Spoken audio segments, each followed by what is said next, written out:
Jonathan, let me start with you, having been at the very heart of government at Number 10 when there were several crises. When you've got allegations of MPs watching pornography in the House, sexual harassment, bullying and all the rest of it, when our politics falls into disrepute and contempt, we have a really serious problem. I think we do have a really serious problem, Alistair. You're absolutely right. Politicians don't have a great rating, slightly ahead of estate agents and around about the same level as journalists, which is unfortunate. And where we are at the moment is a huge double whammy in many instances. We'll talk about cost of living in a moment, but we have the recovery from COVID as an economic issue, and then we have the disruption from the invasion of Ukraine by Russia. That's two very big hits that people have to take account of.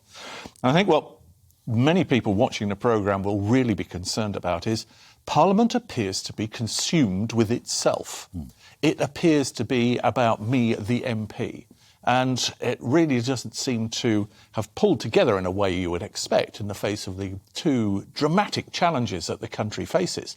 That's what we look forward to.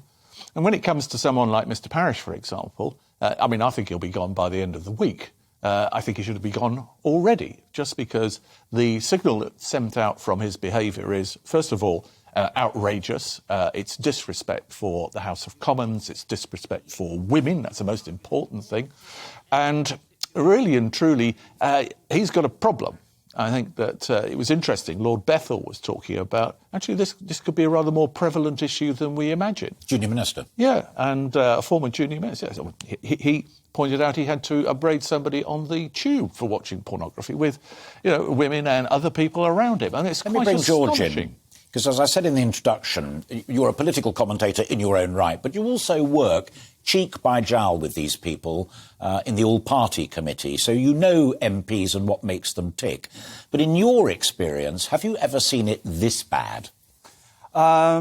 Actually, no. I think it has been piling up, and I think what annoys people the most is that there seems to be a different rule for the politicians and a different rule for all of us. And it's connected to every single scandal, I think, that we've been talking about. Just look at Partygate, right? Maybe it wasn't such a big issue. A few politicians broke certain rules that they imposed. But where was the scrutiny? Why didn't we deal with that on day one?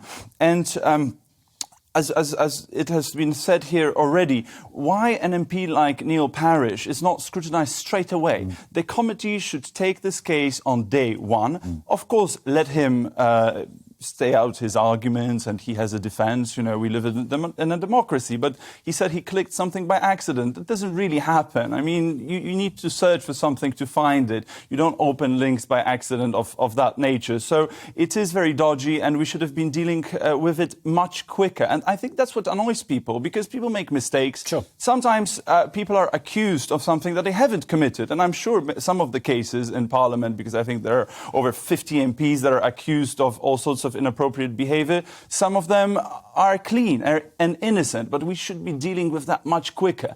The longer this case is on the news for weeks and weeks, it brings embarrassment to not just one party, to all the politicians. That's exactly the point. And I put it to Jonathan, I'll put it back to you as well, because what strikes me, and I've been in this game for a long time, he and I knew each other decades ago when you were working for John.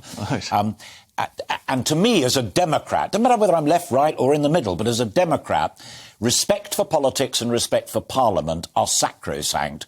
And I personally have, even the expenses scandal, I've never known it quite this bad. Yeah, and you look at various corporate jobs. I mean, if somebody is caught watching porn or doing something extremely inappropriate, he's not coming to work the next day.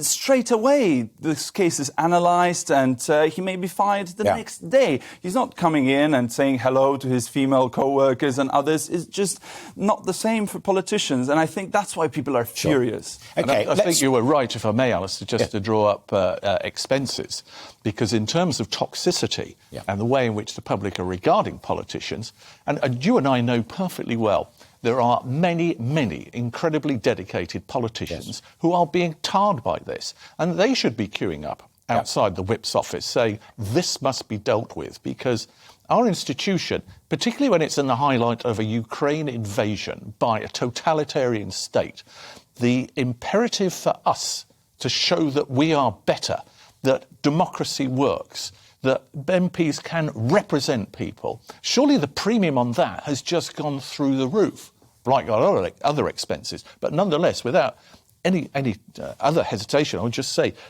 we have an enormous privilege in this country, and the people, 650 of them in Parliament, uphold it. And I want the good ones to really stand up and shout for it at the moment. Yeah.